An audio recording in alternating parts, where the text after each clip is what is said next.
Nasa linya na si Attorney Hernando Cabrera, ang administrador po ng LRTA, sa sinasabi ho nilang magandang balita po naman daw. Kasi if you recall, si Secretary Banoy Lopez po ay naglatag ng 3 kondisyon para po sa mga kumpanya ng mga bilyar doon po sa magiging final station na po ng Las Piñas sa LRT1 line extension, LRT1 extension line. All right. Good morning, Attorney. Good morning, Ted. Good morning sa ating mga listeners, sa ating mga viewers. Okay, sige. So ito ho muna ha. Ang sinasabi daw po, final na ito at pumayag sila sa 3 kondisyon ni Secretary Banoy. Ano ho ulit yung kondisyon po, Attorney? Well, unang-una, yung isang kondisyon na ni-require natin sa kanila is bigyan tayo ng permit to enter yung property na may kasamang parang concurrence ng bangko kung saan nila isinanla ito. So, i-comply nila ito. Pangalawa, eventually dapat matanggal yung mortgage, matanggal doon sa titulo. And then yung pangatlo, more or less, is yung sa timeline na dapat they have to do this in 10 or 15 days. At nagawa nila, Ted, kasi based doon sa usapan namin, naghagkaroon kami ng high-level meeting, kinumit nila itong mga to at sinabi nila lahat ng mga preliminary na mga dokumento para maisakatuparan ito na isubmit na nila sa bangko. At ito namang bangko, nag-set na sila ng parang executive committee meeting ng bangko this August 13, At yun nga, kukunin na nila yung formal approval. Kaya nga with that commitment, this coming I think August 21 or August 20, magpipirmahan kami ng parang memorandum of agreement para dito sa donasyon na gagawin. Kukunin nila yung formal approval nino? Ng bangko kung saan nakasanla yung property. Okay, sige. Ang pinag-uusapan po natin dito mga kapatid ay yung final station ng Las Piñas Station po ng LRT1. Alright. Ilang pong bahagi ng lupa ito? Ilang parcels of land na pinag-uusapan po dito, Attorney? Well, yung property ng Billiard Group, bali ang involved dito, 7 eh. 7.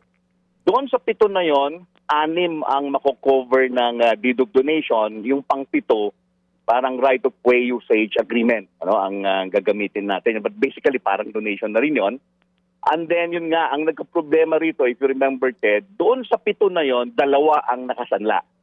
Kaya sabi namin at the start, though meron kayong karapatan bilang may-ari niyan na i-donate yan, kasi nga kahit isinanla ninyo yan, ay sa inyo pa rin yan at hindi pwedeng tanggalin yung ang tinatawag natin right of ownership. Still, magiging risky yan on the part of the government. Kaya nilatag ni Secretary Banoy yung mga conditions na yon na kailangan nilang i-comply. At they have committed that they will comply. Ang sinasabi po ni Sec Banoy, mga more or less na sa mga 4,000 square meters po yung 2 parcel of land? Tama yan. Halo-halo kasi ito, Ted. Okay. A portion ng mga lote na yan, yun yung kung saan natin itatayo yung viaduct, yung poste. And then a bigger portion naman, of course, yung pagtatayuan natin ng stasyon. Okay. Sir, yung pong 2 lupang ito yung nakasanla sa China Bank.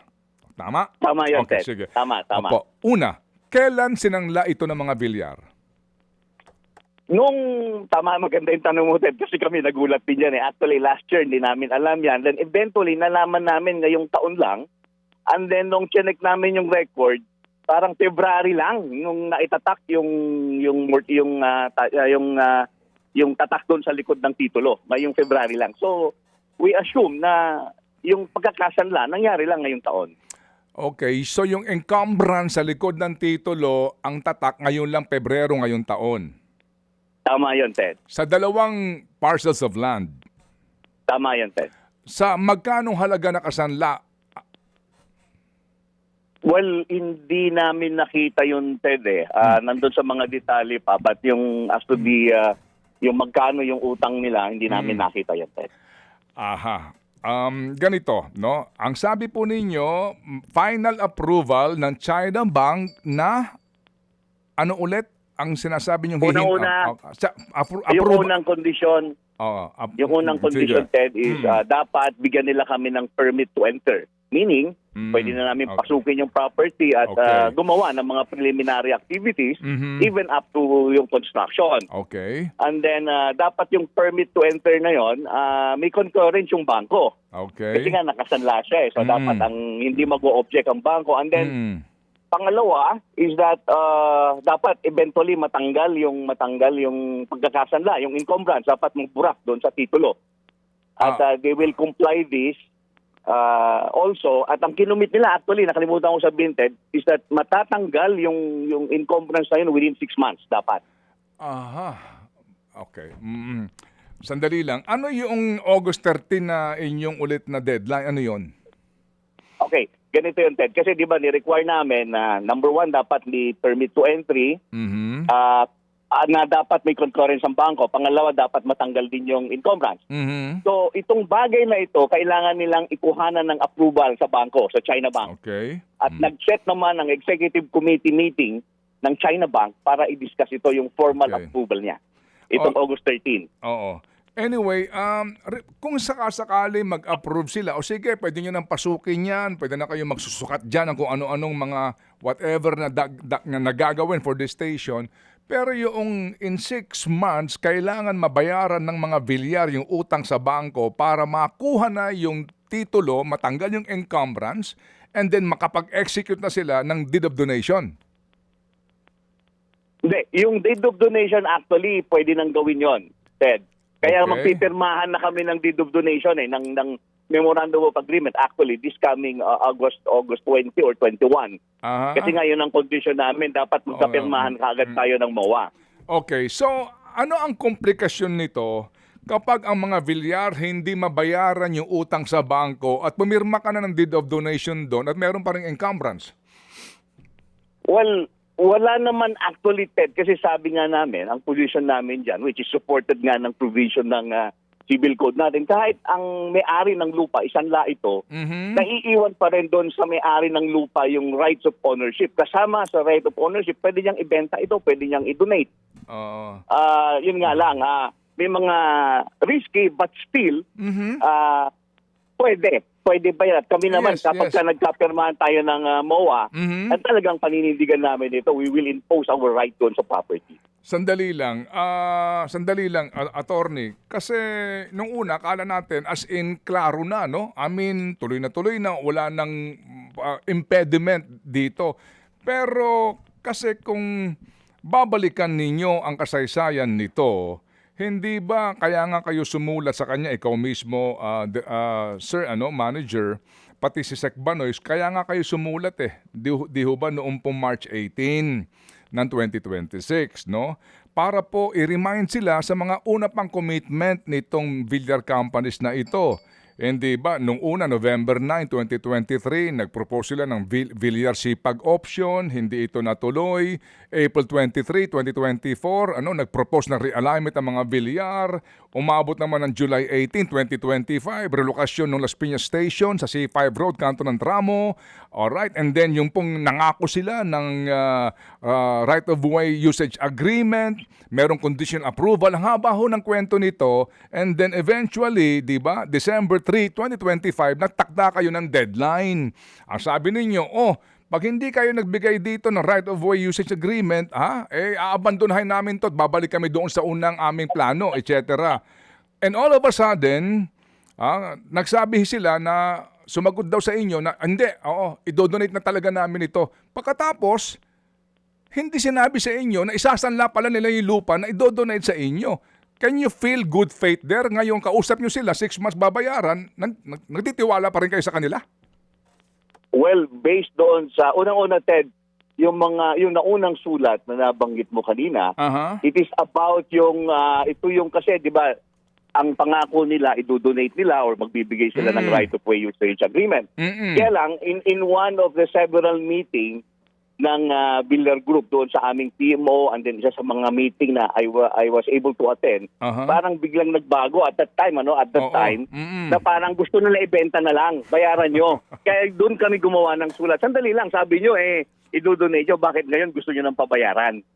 So gano'n yun ang pinagmulan ng sulat na yun, Ted. Kaya after that, yun nga, na talagang nag-commit na sila na i-donate na nila.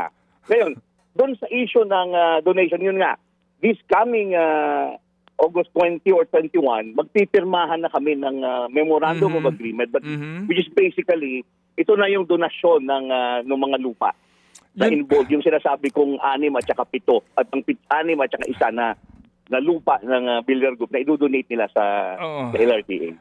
Hindi nga po, no? So, kaya nga itong ngayon ang kinasadlakan natin, ano ha? Nung una, do-donate, yung pala, pababayaran sa gobyerno, right? Kaya kayo sumulat. I mean, ang pinag-uusapan kasi natin, sir, dito, good faith, di ba? Good faith ng kausap nyo. Doon ho tayo magsisimula dito kasi otherwise, kapag yung good faith na yan, mawala, dito ngayon sa inyong panibagong deal sa kanila, baka mag-iba na naman ang ihip ng hangin. So ngayon po, sa sinasabi ho ninyo na kapag ho itong lupang ito ay hindi nila tinubos, meron pa ring encumbrance ito, may karapatan ng mga bilyar na ito'y i-donate pa rin sa gobyerno. Okay, walang question doon. Pero paano ang mangyayari kung sakasakali naman po na hindi sila makapagbayad sa China Bank at ngayon ang China Bank naman ang maghabol sa Estado? At yung lupa na yan, i-sequester nila kung sakasakali po. Anong komplikasyon nito sa Estado na ginagamit nyo na po yung lupa na meron pa hong question legal? Well, unang-una, when we speak of good faith, Ted, yun nga, that is the reason why itong nakarang meeting, pinatawag namin talaga yung mga executives ng Billiard Group. So sila mismo ang kaharap namin. Ano? Dati-rati kasi sa PMO level lang yan eh. But this time, itong meeting namin with them, ako mismo ang humarap, si Sec Manoy ang humarap. Kaharap din doon ang executives ng LRMC, itong ating concessionaire, at humarap din itong mga opisyal ng Billiard Group. So doon mo makikita naman na yung good faith on their part. And they committed nga, this August 13, magkakaroon ng executive committee ng China Bank at yun nga, yung formal approval. Kasi kaya formal approval yan, na yan eh. Good as okay na sa kanila. Kailangan lang ng formalities. At ang tagal ko na sa LRTA board, ano? Tagal ko naging corporate secretary. Kapag ka nagkakaroon ng board meeting, hindi ka pwedeng magdala doon ng isang subject matter na hindi pa tapos yung tinatawag natin na complete staff work. Okay? So, ang assumption natin dito, the good faith, is that this August 13, ready na lahat yan. That will just be a formal approval on the part ng bangko kung saan nila isinunla ito. And kaya nga sabi namin, within 10 days, magpirmahan tayo ng, after August 13, magpirmahan tayo ng MOA. Opo, pero para dito sa donasyon na ito. Opo, ang MOA ho ninyo, sinasabi ho ninyo, yung pong paggamit ninyo, pahintulot na pasukin nyo na yung property. Pero dito po, hindi ipinag-uusapan dito na sinasabi ng China Bank na mabayaran yan o hindi ng mga bilyar, okay lang sa amin. Wala namang ganun, di ba? Hindi po. Kaya nga, nandun ho sa kano yun. Yung MOA po na yun, actually, it will become a deed of donation na ho yun. Okay. Deed of donation na yun. Technically ho yun, yung MOA ho na yun. Oo. Yun nga po. So, deed of donation nga, pero yung i-donate nilang lupa, nakasanla. Ang pinupunto kong attorney, okay po yung kayang gawin yon noong po may-ari ng lupa, karapatan pa rin niya yon, pero obligado pa rin siyang bayaran yung utang niya sa bangko, di ba? Hindi po, ganito po yun. Kaya nga po hinihintay natin yung August 13. Kasi yung August 13, doon po yun na papayag na. Pumayag na ang bangko na tatanggalin na ho yung pagkakasanla. Yun ho yun. Kaya nga critical ho yung August 13. Sige. So, yun po yun, yung August 13. Sige. Papayag na yung bangko, tanggalin yung pagkakasanla, tapos ano yung babayaran ng mga bilyar yung utang? Dalawa po yun. Pwedeng bayaran nila or magbibigay sila ng ibang lupa. Okay. Bilang security din kung ano man ho yung pinagkakautangan ho nila. Ganun po yung mangyayari. Okay, sige. So aabangan yung August 13. So maaaring sabihin natin, dito po sa headline ng inyo pong press release, tuloy na, parang hindi yata totoo ito. Parang wait muna. Hindi naman po. Kaya lang kasi sa amin, sabi ko nga, Ted, being a part ng ganyang proseso, the fact na ang isang bagay is nakarating na doon sa approving body at nakaset na yung schedule. Usually yan tapos na ang kanyan eh. Tapos na yung tinatawag natin na complete staff work yan eh. So formalities na. Kaya Kaya Okay. paulit-ulit kong sinasabi kanina, Ted, na Okay. yung formal approval. Okay. So, yan na yung sa meeting yun. Doon nila Sige. bibigyan ng formal na approval. Okay, sige po. Sige. So, August 13 po, it's going to be on Thursday. Magkakaalaman po tayo dito. Ngayon, assuming lang po that everything is above board and in order, magmula August 13, ilang taon ang hihintayin natin bago matapos yung Las Piñas Station na yan? Although, wag na ho natin isama po yung Bacoor tsaka yung sa Sapote.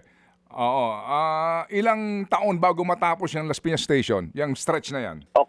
Okay, Ted, umpisahan ko sa una. After this, ang mangyayari dyan, we will now start acquiring yung mga ibang lote. Kasi hindi lang naman yung builder group ang affected dito, may mga ibang lote pa dyan eh. Okay. Which hindi nga kami makausad kasi nga in limbo kami, ano? Mm-mm. But anyway, so we will start yung acquisition ng ibang lote and then pag na-acquire natin yan, we will start demolition. Kasi i-demolish natin yung mga nakatayong mga bahay dyan, mga structures. Okay. And then we deliver itong tinatawag natin na right of way free and clear. Ibig sabihin, Okay. wala nang humahabol, wala nang Okay.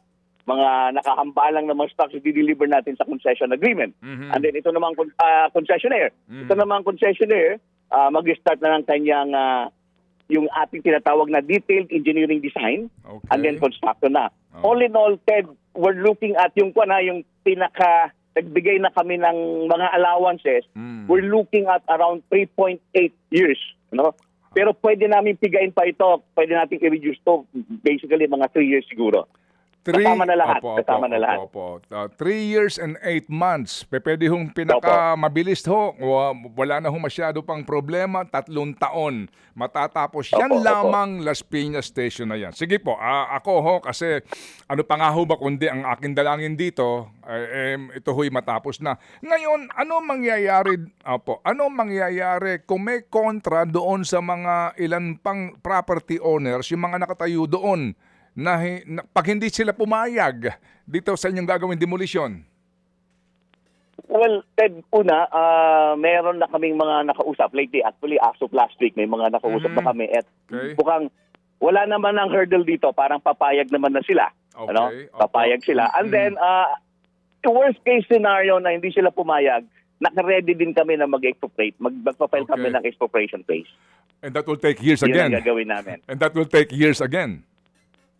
Ted, ganito, yung sa expropriation kasi, hindi namin kailangan na matapos yung kaso, no? Okay. Makakuha lang kami ng permit to enter from the court, which Okay. usually nagbibigay naman yan. Pwede na namin pasukin kaagad. Okay, sige. So, ano ho mangyayari doon sa binili na ho ng gobyerno na mga kalupaan diyan po sa original talaga na site ng Las Piñas Station kung hindi itinayo yung flyover po ng DPWH? Ano mangyayari doon?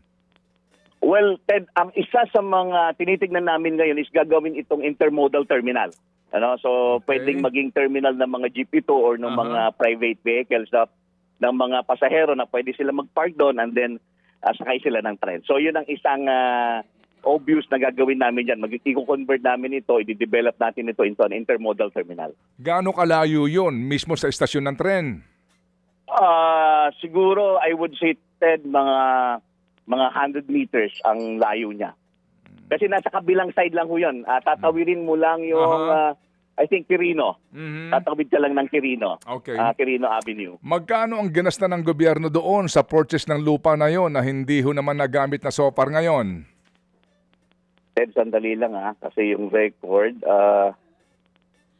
parang ang na-acquire na natin dito sa original location, around 61 lots, around 730 million na yung ating nabayaran dito. Okay, sige po. And then yan pong binabanggit nyo na intermodal na facility na iyan, yan po subject pa to a study and approval eventually po ng NEDA, di ho ba? Hindi na, Ted. Hindi na kailangan ng NEDA approval ito kasi part naman na ito ng ating project by itself. So parang magiging ordinary project na lang ito. Ng DOTR. ng DOTR or LRTA, or pwede nating i-subject ito Aha. ng parang PPP, separate PPP siya. Okay. Pwedeng ganon. Or Opo, pwedeng opo. direct na Sige. gawin natin ito. Apo, that will come after, no? Ito ho, kapag nagsimula na po kayo nito, Las Piñas Station. Okay. Tama. Alright, sige. So, good faith, ha? Good faith ng inyong touring doon sa wala kayong kaalam-alam. Pebrero, sinanla pala yung lupa, ha? Tama yun, Ted. Kaya ito, sabi namin, malalaman natin ito, itong August 13, kung ano ang... But kami, sabi ko nga, based on my experience, usually kapag pupunta sa ganyan, Opo. tapos na ang complete staff work nito. Opo, pero nung kinakausap nyo, noong pang mga negosasyon na pinag-uusapan tong donasyon, nung ka sa guni-guni ninyo na yung palang lupang ibibigay daw, isasanla pala. Tama yun, Ted. Yun nga, nalaman namin lately na, no? Okay. Na yun nga, February 12, yung ating, yung nilagay yung tatak doon sa likod ng titulo. Okay. Sige po. So kami muling tatawag, sir, after August 13 para malaman po kasi kami po'y nakatutok dito yung mga taga Bacoor, taga Cavite at yung pong mga taga Bulacan na gusto makinabang po dito sa matagal ng proyektong ito. Gusto ho namin talaga ito'y masimulan na at matapos na. Salamat po, attorney. Mga kapatid, patuloy po kayong tumutok sa 105.9 True FM para sa totoong balita, impormasyon, music and entertainment. Mag-subscribe sa aming YouTube channel at podcast at sundan nyo kami sa Facebook, Instagram, X at TikTok sa True Network PH. Bisitahin din po ang aming official website, truefm.ph. At panoorin din kami sa True TV Signal, Channel 19. Kami po ang 105.9 True FM. Laging true sa'yo, kapatid.